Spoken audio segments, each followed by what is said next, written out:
Hello friends, Stephen Bedall here. In this video, I'm going to show you how to record audio like a pro in Cubase, whether it's vocals, guitar, or any live instrument. We'll cover setting up your audio interface, enabling monitoring, using the metronom, punch-in recording, and how to comp multiple takes. Throughout this demo, I'll be using the Steinberg UR22 MK2. This is a compact 2-in, 2-out USB interface. It's rugged, portable, and perfect for home recording or mobile setups. Whatever audio interface you're using, I'm confident that by the end of this video, you'll have a solid understanding of how to set up your connections, record live sounds and instruments, and achieve clean, professional results in Cubase. So let's get started. So the first thing you'll see when you load up Cubase 15 is the new hub, which has been completely redesigned to make it easier for beginners to get started while still giving experienced users some really useful workflow features. On the left here, we can sort between our project templates, which I'm showing right now, or we can take a look at my recent projects. Left of that, we can access the hub settings and web resources. We even have a section for tutorials. And if I come over here to the top right, this is where you'll find quick access to your audio settings. So we can select our audio driver. You can see I have my Steinberg UR22 selected, as well as the default outputs. And we can even play a test signal here just to make sure that we're properly connected. Left channel, right channel. Okay, great. Now with my recent projects open, I have the ability to search these projects if I need to, or I can filter them if I need to. Right now I have date selected. And one of the best new features of the redesigned hub is the project previews. If a project has a preview saved, you'll see a little play button next to it. So you can see that play icon here on my two most recent projects. And if I press play, you can hear a quick audio snippet before I open the project.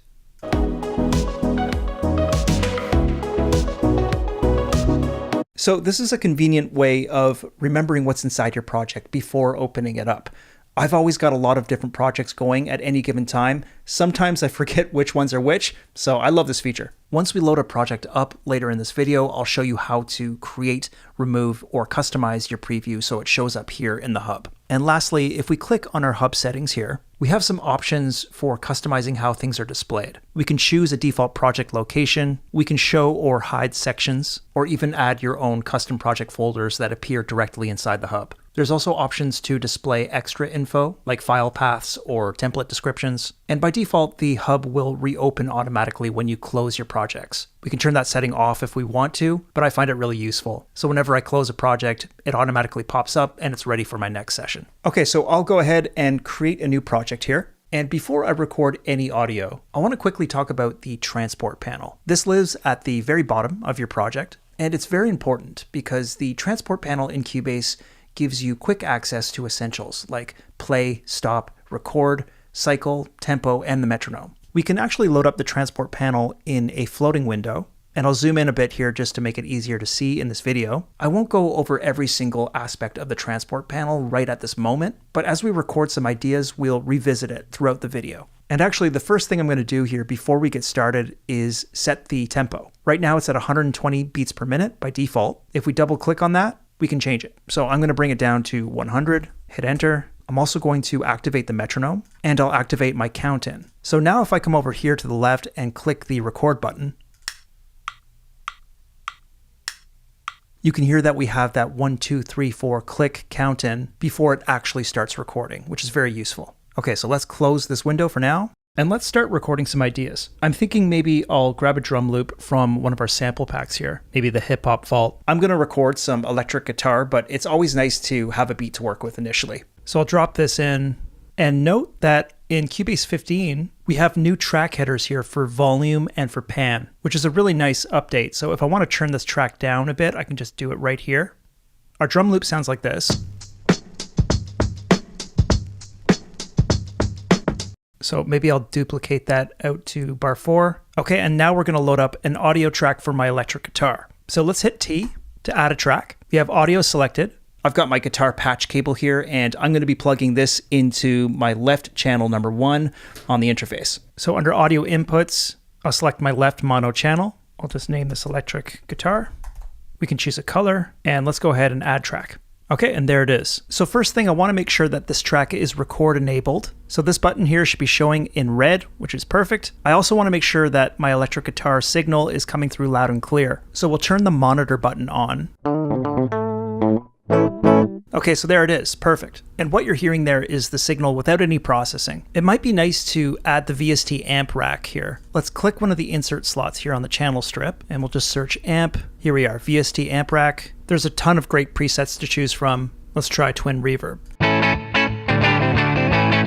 Cool, that sounds awesome. So let's go with that. Okay, and I think we're ready. So coming down to the transport panel, let's hit the record button.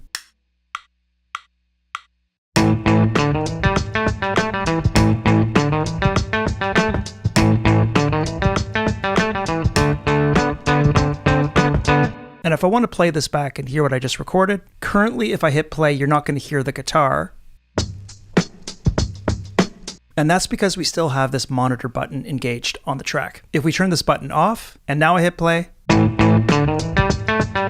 we can hear what I just recorded. Okay, so I want to switch gears here and talk about cycle loop. In order to loop what we have here, we first have to set our left and right locator positions. The easiest way to do that is just to select everything that you got and hit P. So that'll set the left and right locators, which are these things up here at the top, to the beginning and end of your selection. And if we come down to our transport panel and hit the Activate Cycle button, the button will turn purple, and you'll see up at the top here, everything in between our left and right locators turns purple too. And within this selection, no matter where our starting point is, I could start at bar 3 if I want. By the time it gets to the right locator here, it'll loop to the beginning.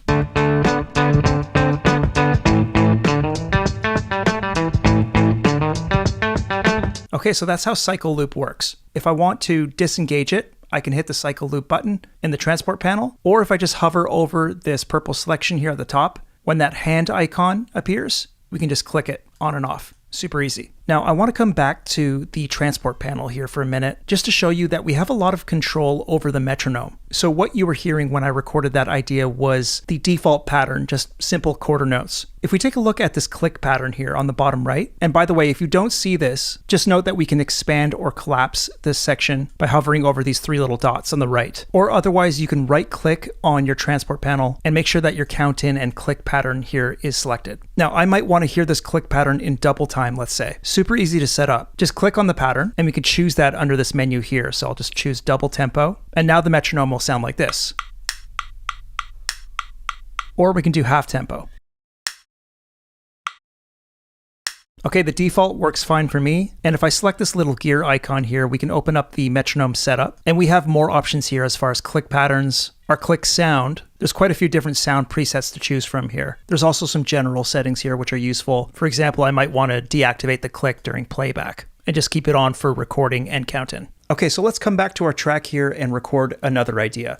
I'm thinking this time we use a microphone and record some acoustic guitar. So again, I'm going to hit T to load up a new track. We've got audio selected, and I've got my condenser microphone plugged into input 2 in my interface. So let's select this right mono input channel. We'll name the track acoustic guitar, choose our color, and let's add track. Okay, there it is. I'll expand the track just a bit. I also want to make sure that my phantom power is turned on my interface because I'm using a condenser microphone right now. I'm going to turn the cycle loop off before I record. And same thing as last time, I want to make sure that my monitor is enabled so I can hear what I'm recording. So I'll make sure to do that, and then I'll record some acoustic guitar here.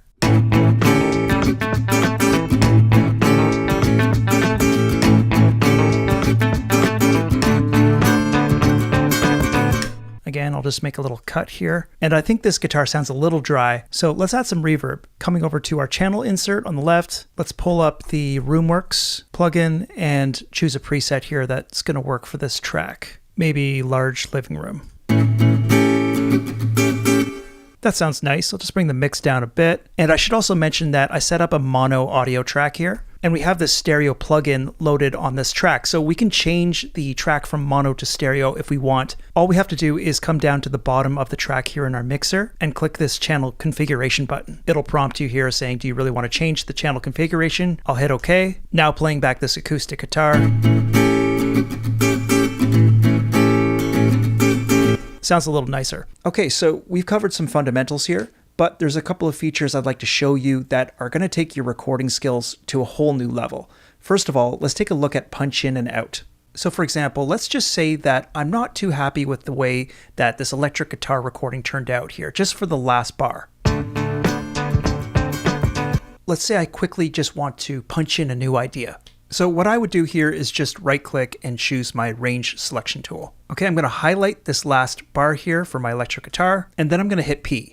And like I showed you earlier in the video, what that'll do is just set the left and right locators to your selection. Okay, and now coming back to the transport panel once again, we're going to come over here and activate the punch in and the punch out buttons. Or you can hit I and O on your keyboard to turn those buttons on and off. This button here to the left will just lock the punch points to the locators. I usually keep this on, but if we turn this off, you can now see that we can change the punch in and out position independently from the locators. But I'm going to keep this lock button on, and with the punch in and out buttons turned on, what happens now is that I don't even have to hit record.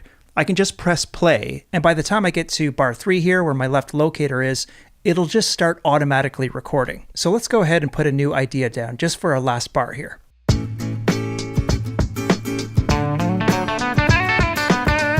Okay, cool. I'll turn the monitor off, and I'm also going to turn my punch in and out off. Listening back.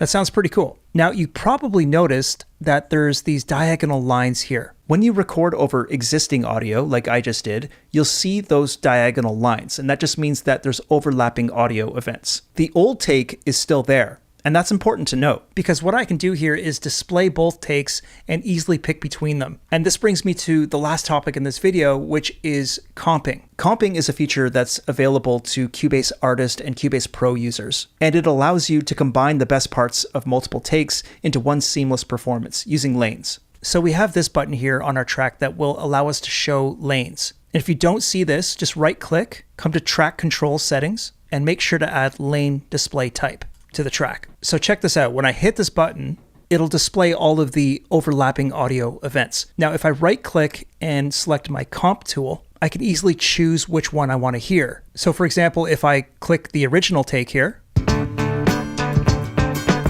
we'll hear that, or we can hear the one I just recorded. So comping really is one of the most powerful tools when it comes to recording audio. And since I still need to record a bass line for this track, I want to show you how I would use the comping feature in combination with cycle loop. So let's adjust this left locator here and we'll cover our entire loop. And I'm also going to hit this activate cycle button. So now I'll go ahead and hit record and I'll jam over this loop a couple times.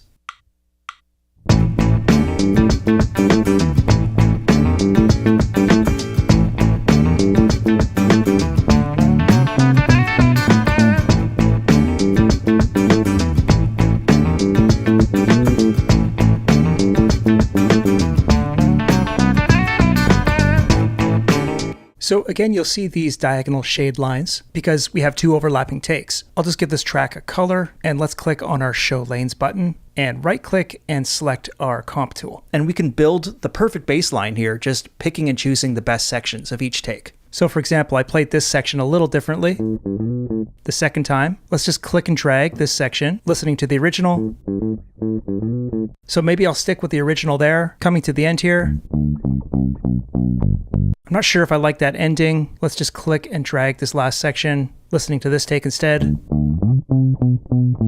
I think I like that better. So you get the idea. You can see how this is an incredibly powerful tool. And I could have played this loop through many, many times and had lots of different takes to choose from. But I'm happy with this comp, so I'm going to close the lanes. And last thing I'm going to do here, of course, is save this project. And I'm going to come up here to the top menu, select Project, come down to Project Preview, and as I mentioned at the start of this video, you have a few different options as far as customizing your preview that appears in the hub. So under Project Preview here, you can create a preview, you can remove it, you can set preview start to cursor, or you can create one when closing the project. So that's the basics of recording audio in Cubase. I really hope you enjoyed that. Master these fundamentals and you'll be ready to capture vocals, guitars, or any live instrument with confidence. If you found this helpful, please give the video a like, subscribe for more Cubase tips and tutorials, and check out the other videos on this channel to keep building your Cubase skills. Thanks so much for watching. My name's Stephen Bedall, and I will see you next time.